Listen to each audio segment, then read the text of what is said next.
This is Revathi. Video చూస్తున్న వారికి likes, కామెంట్స్‌తో support చేస్తున్న వారికి థ్యాంక్ యూ సో మచ్. నా తనువు నా ప్రాణం నీకే ఎపిసోడ్ నెంబర్ 181. కొద్దిసేపటికి సూర్య వంతు వచ్చి మీరు వెళ్ళండి సార్ అంటాడు అటెండర్. "ఉమ్" అని చెప్పి సూర్య లోపలికి వెళ్తాడు. ఇంటర్వ్యూ చేస్తున్న మేనేజర్ సూర్యని ఆశ్చర్యంగా చూస్తూనే కూర్చో సూర్య అంటాడు. థ్యాంక్ యూ సార్ అని చెప్పి సూర్య కూర్చుంటాడు. ఏ నమ్మకంతో ఈ ఉద్యోగం నీకు వస్తుందని వచ్చావు సూర్య అని సూటిగా అడుగుతాడు అతను. ఆ ప్రశ్నకు సూర్య ఆశ్చర్యపోతూ ఏం సార్, ఎందుకు నమ్మకంతో రాకూడదు అని అడుగుతాడు. నీ గురించి ట్రోల్ అవుతున్న న్యూస్ నీకు ఇంకా తెలీదనుకుంటాను. జెస్సీ గ్రూప్ ఆఫ్ ఇండస్ట్రీస్లో ₹1,00,00,000 పోయాయి కదా. ₹1,00,00,000 దొంగిలించిన క్రాంతి మీద నువ్వు కేస్ విత్డ్రా చేసుకున్నావు. దాంతో నువ్వు ఆ క్రాంతి కలిసే పక్కా ప్లాన్తో డబ్బు కాజేశారనేది న్యూస్ ట్రెండ్ అవుతుంది అంటాడు. అదంతా అబద్ధం సార్. అసలు ఆ కంపెనీలో ఏ డబ్బు పోలేదు. ఆ డబ్బు గురించి క్రాంతికి ఏమీ తెలీదు. ఇదంతా ఆ పరశురాం జెస్సీ చేయించిన కుట్ర అంటాడు సూర్య. క్రాంతి డబ్బు దొంగిలించినట్టుగా సాక్ష్యం ఉంది. నువ్వు క్రాంతి మీద కేసు విత్డ్రా చేసుకున్నట్టుగా కూడా ఉంది. పరశురాం ఇదంతా చేయించాడని చెప్పడానికి నీ దగ్గర ఏదైనా క్లూస్ ఉన్నాయా అని అడుగుతాడు మేనేజర్. ఏమీ లేవు కాబట్టి సూర్య సైలెంట్ అయిపోయాడు. పరశురాం నిన్ను అల్లుడిగా చేసుకోవాలని విషయం అందరికీ తెలిసిందే. కానీ కంపెనీలో నువ్వు ఆ క్రాంతి కలిసి పక్కా ప్లాన్తో డబ్బు దొంగిలించడం తెలిసి పరశురామే నిన్ను బయటికి గెంటాడని చెప్తున్నారు. మరి ఆ అమ్మాయి డబ్బు దొంగిలించినట్టు తెలుస్తూనే ఉంది. తన మీద కేసు విత్డ్రా చేసుకుంది. నీ గురించి తెలుస్తూనే ఉంది. ఇక ఏ నమ్మకంతో ఒక దొంగకి నేను ఉద్యోగం ఇస్తాననుకుంటున్నావు అని ప్రశ్నిస్తాడు మేనేజర్. నేను చెప్పేది నిజం సార్. క్రాంతి గాని నేను గాని ఆ డబ్బు దొంగిలించలేదు అంటాడు సూర్య బాధపడుతూ.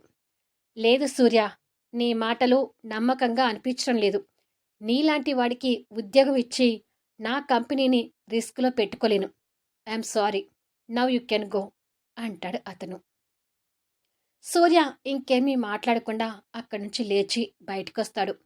అలా సూర్య ఎన్ని ఇంటర్వ్యూలకు వెళ్ళినా అదే పరిస్థితి ఎదురవుతూ ఉంటుంది. సాయంత్రానికి సూర్య ఇంటర్వ్యూకి వెళ్ళి అలసిపోయి రోడ్డు మీద ఉండే ఒక టీ పాయింట్ దగ్గర కూర్చొని ఆలోచిస్తూ టీ తాగుతుంటాడు. సూర్య అలాంటి దయానీయ పరిస్థితిలో ఉన్నప్పుడు మరి జెస్సీ అక్కడికి రావాలి కదా. సో తన కారు వచ్చి అక్కడ ఆగటం, కార్లో నుంచి తను దిగటం జరిగిపోతుంది. సూర్య తను రావడం చూసి టీ తాగిన కప్పు పక్కకు వేసి కోపంగా చూస్తుంటాడు. జెస్సీ కళ్ళకు పెట్టిన గ్లాసెస్ని తీసి చేతిలో పట్టుకొని ఓ స్టైల్గా తిప్పుకుంటూ సూర్యకి ఎదురుగా వచ్చి కూర్చొని, ఇవాళ ఇంటర్వ్యూస్ తిరగటమే సరిపోయి ఉంటుంది కదా. మరి జాబ్ దొరికిందా సూర్య అని వెటకారంగా అడుగుతుంది. తన వైపు మారు మాట్లాడకుండా అదే కోపంతో చూస్తుంటాడు. పాపం సూర్య, నిన్ను చూస్తుంటే జాలి వేస్తుంది. ఎలా ఉండేవాడివి ఎలా అయిపోయావు. అసలు నేను చెప్పిన మాట విని ఉంటే నీకు ఇంత కర్మ ఎందుకు పట్టేది అని అంటుంది. జస్ట్ షటప్ జెస్సీ, మర్యాదగా ఇక్కడి నుంచి వెళ్ళిపో అంటాడు లేచి. జెస్సీ కాలు మీద కాలు వేసుకుని కూర్చొని, "హ్మ్, చింత చచ్చినా పులుపు చావలేదంటే ఇదేనేమో. నువ్వొచ్చి రోడ్డు మీద పడ్డాక కూడా నీ కోపం ఆవేశం ఏమాత్రం తగ్గడం లేదు" అంటుంది. రోడ్డు మీద పడటం కాదు, నేను చచ్చే స్థితిలో ఉండి చివరి క్షణంలో శ్వాస తీసుకునే పరిస్థితిలో ఉన్నా కూడా నీ మీద నా ప్రవర్తన ఇలాగే ఉంటుంది. ఎందుకో తెలుసా, నీ మాటలు విని అన్యం పుణ్యం తెలియని క్రాంతిని లాఠీతో కొట్టమని నా నోటితోనే నేను చెప్పాను కాబట్టి.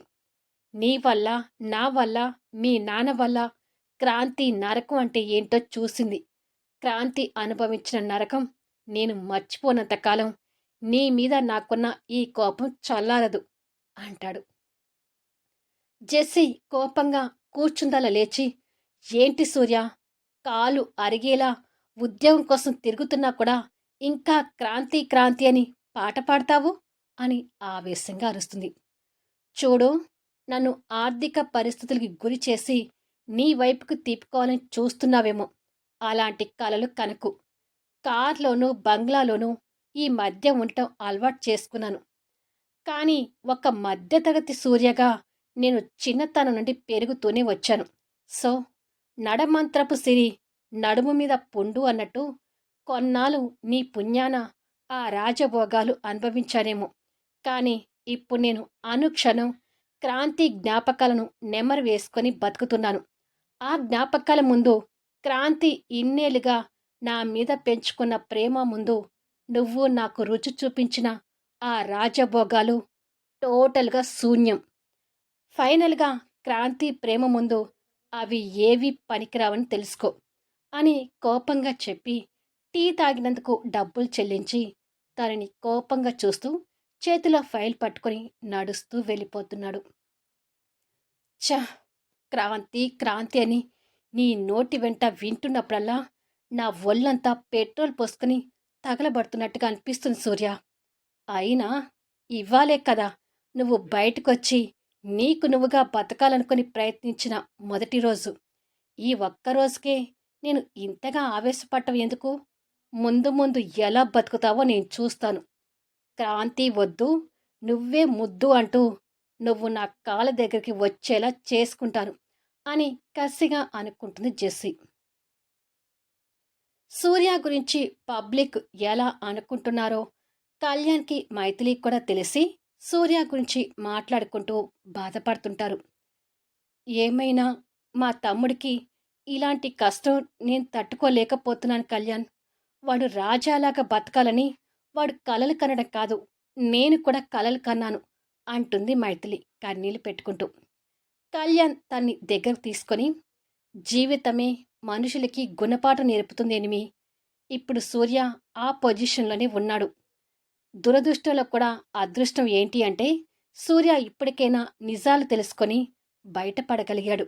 అలా కాకుండా పరశురాం జెస్సీ దుర్మార్గాల గురించి బయటపడకుండా ఉండి ఉంటే ఈ పాటికి సూర్య జెస్సీని పెళ్లి చేసుకొని అతని జీవితాన్ని అతనే బలిపీఠం ఎక్కించుకునేవాడు అంటాడు. నువ్వంటున్నది నిజమే కళ్యాణ్, కానీ వాడు ఇప్పుడు కష్టాల్లో ఉన్నాడు. మన సహాయాన్ని, మోహన్ సహాయాన్ని తిరస్కరిస్తున్నాడు. ఇప్పుడు నా తమ్ముడు పరిస్థితి ఏంటో అర్థం కావడం లేదు అంటుంది అలా బాధపడుతూనే. నిజమే, మన దగ్గర జాబ్ చేయటానికి సూర్య ఒప్పుకోవడం లేదు. పోనీ డబ్బు సహాయం చేస్తాము అంటే అది కూడా వద్దంటున్నాడు. కానీ సూర్య గురించి నువ్వు ఇంతగా కన్నీళ్ళు పెట్టుకోవడానికి సూర్య ఏమి పిరికివాడు కాదు. నీ తమ్ముడు కూడా తెలివైన వాడే, ధైర్యవంతుడే. ఏదో ఒక రకంగా ఈ లోకంతో సూర్య పోరాడుతూ బతకగలుగుతాడు అంటూ కళ్యాణ్ మైథిలికి ధైర్యం చెప్తుంటాడు. పబ్లిక్ ఏం చెప్పుకుంటున్నారో క్రాంతి కూడా తెలుసు కాబట్టి తల్లిదండ్రుల ముందు కంటతడి పెట్టుకుంటూ కూర్చుంటుంది. వాళ్ళ పాపాన వాళ్ళే పోతారు క్రాంతి. చేసిన తప్పుకి నువ్వు కంటతడి పెట్టుకోవడం ఎందుకమ్మా అంటాడు జగన్నాథం. అవును క్రాంతి, ఇక ఆ విషయాలని పూర్తిగా మర్చిపోవడానికి ప్రయత్నించు అంటుంది జెస్సీ. అంతలో విజయ్ అక్కడికి వచ్చి చెల్లెలికి ఎదురుగా తల్లిదండ్రుల పక్కన కూర్చొని, సూర్య ఏ ఇంటర్వ్యూకి వెళ్ళినా అతన్ని అవమానిస్తున్నారంట, అతనికి జాబ్ దొరకట్లేదని తెలిసింది అంటాడు. క్రాంతి కన్నీళ్ళు తుడుచుకొని, అతని గురించి నాకెందుకు చెప్తున్నావన్నయ్య అంటుంది కోపంగా.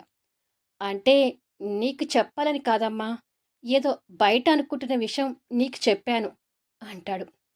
అసలు అతని గురించి ఎవ్వరూ మాట్లాడకండి. ఆ సూర్య పేరు తలుచుకోవాలంటేనే నాకు మహా కంపరంగా ఉంది అని చెప్పి కన్నీళ్ళు తుడుచుకుంటూ అక్కడి నుంచి వెళ్తుంది. క్రాంతి ఆ వ్యక్తిని మర్చిపోవాలని నేను చూస్తుంటే నువ్వు అతని గురించి తన దగ్గర మాట్లాడతావేంటి విజయ్ అంటాడు జగన్నాథం. నిజంగానే అతని గురించి మాట్లాడి తప్పు చేశాను నాన్న. ఏమైనా క్రాంతి ఆ సూర్యాన్ని పూర్తిగా మర్చిపోయి తను కొత్త జీవితంలోకి అడుగుపెట్టాలి. నా చెల్లెలు సంతోషంగా ఉండాలి అంటాడు విజయ్ చెల్లెలి మీద ప్రేమతో. క్రాంతి సూర్యని ఎంతగా ప్రేమించిందో జ్యోతికి బాగా తెలుసు కాబట్టి క్రాంతి గురించి బాధపడుతుంటుంది. క్రాంతి రూములోకి వచ్చి బెడ్ మీద పడి విజయ్ చెప్పిన మాటల్ని మళ్ళీ మళ్ళీ గుర్తు తెచ్చుకొని అసలు అతని గురించి ఆలోచించకూడదు, ఆ సూర్య ఎవరో నాకు తెలీదు అని సూర్య మీద ద్వేషంతో కఠినంగా ఉంటుంది. మోహన్ పేపర్ చదువుతూ సోఫాలో కూర్చుంటే శ్రేయ అక్కడ ఫ్లోర్ తుడుస్తూ చేసుకున్న వారికి చేసుకున్నంత అని ఊరికనే అన్నారా పెద్దలు అంటూ దీర్ఘం తీస్తూ బకెట్లో నుండి గుడ్డని ముంచి తీసి గట్టిగా పిండుతుంది. తన మాటలతో మోహన్ చదువుతున్న పేపర్ పక్కకు జరిపి తన వైపు చూస్తుంటాడు. సూర్య హాయిగా జెస్సీని పెళ్లి చేసుకునుంటే శుభ్రంగా పరిశ్రమ అల్లుడిగా హోదాతో ఉండేవాడు కదా. ఇప్పుడు వెళ్ళి ఆ మిడిల్ క్లాస్ ఇంట్లో కూర్చొని ఏం చేస్తున్నాడో అని దీర్ఘం తీస్తుంటే, నువ్వేదో ఫస్ట్ ఒక సామెత చెప్పావు, అదేంటో మళ్ళీ చెప్పు అంటాడు మోహన్. ఏం చెప్పాను అని ఆలోచించుకొని, ఓ అదా, చేసుకున్న వారికి చేసుకున్నంత అని చెప్పాను అంటుంది ఫ్లోర్ తుడుస్తూ. ఈ సామెత సూర్యకేమో గాని నీకు మాత్రం కరెక్ట్గా వర్తిస్తుంది కదా అంటూ ఒత్తి పలుకుతూ అడుగుతాడు మోహన్. ఆ మాటతో చేస్తున్న పని ఆపి మోహన్ వైపు గుడ్లూరిమి గుర్రుగా చూస్తుంటుంది. నువ్వేమీ కాళికాదేవి కాదు, నీ చూపులకి నేను కాలి బూడిద కావటానికి అంటాడు హేళనగా చూస్తూ. నిజంగానే నాకు నిన్ను బూడిద చేయాలని ఉంది అంటుంది జెస్సీ. పని మనిషి మాటలు జరిగితే ఆ పరిణామాలు తీవ్రంగా ఉంటాయి అంటాడు మోహన్. అబ్బా ఏమిట్రా పొద్దున్నే మీ గొడవ మళ్ళీ మొదలు పెట్టారా అంటూ శకుంతల అక్కడికి వస్తుంది. నేనేమీ మొదలు పెట్టలేదమ్మా, తనే తన పని తను చేసుకోకుండా పక్క వాళ్ళ విషయాల గురించి దీర్ఘం తీస్తూ మరీ మొదలుపెట్టింది అంటాడు మోహన్ తన వైపు కోపంగా చూస్తూనే. అంతలో శకుంతలమ్మ గారు అంటూ అప్పుడే ఇద్దరు అమ్మలక్కలు పేరంటానికి చెప్పడానికి అక్కడికి వస్తారు. మీరా రెండి వదినా అంటుంది శకుంతల వారిని చూస్తూ. శ్రేయ కూడా వారిని చూస్తూ చేతిలో ఉన్న గుడ్డని బకెట్లో వేసి చెదిరిపోయిన తలని సరి చేసుకుంటూ పైకి లేస్తుంది. ఇవాళ మా అమ్మాయికి శ్రీమంతం వదినా, మీరు తప్పకుండా రావాలి అంటూ శకుంతల గారికి బొట్టు పెట్టి చెప్తుంది. అలాగే వస్తాను అంటుంది శకుంతల నవ్వుతూ. తర్వాత తను శ్రేయ వైపు చూస్తూ, ఈ అమ్మాయి మీ ఇంట్లో పని మనిషి కదా, ఇదిగో అమ్మాయి, నీకు డబ్బులు ఎక్కువ ఇస్తాను కానీ 2 రోజుల నుంచి మా ఇంట్లో పని మనిషి రావడం లేదు, కాస్త వచ్చి మా ఇంట్లో కూడా పని చేస్తావా అని అడుగుతుంది. మళ్ళీ నెక్స్ట్ వీడియోలో కలుద్దాం. ఇప్పుడు శ్రేయ రియాక్షన్ ఏంటి? నెక్స్ట్ సీన్లో మోహన్కి పెద్ద పండగన. ఎవరి సహాయం ఆశించకుండా ఉద్యోగం దొరకని సూర్య పరిస్థితి ఏంటి? సూర్యపై నిలువెల్లా ద్వేషంతో ఉన్న క్రాంతి తన తండ్రి అన్నట్టుగా కొత్త జీవితం వైపు అడుగులు వేస్తుందా? తెలుసుకోవాలి అంటే అద్భుతమైన సన్నివేశాలతో ఆసక్తికరంగా సాగిపోయే కథా వీడియోస్ని మిస్ కాకుండా చూడండి. కథ నచ్చితే లైక్ చేయండి, కామెంట్ షేర్ చేయండి, సబ్స్క్రైబ్ చేసుకొని ఛానల్ షేర్ చేస్తూ సపోర్ట్ చేయండి. Thanks for లీజనింగ్.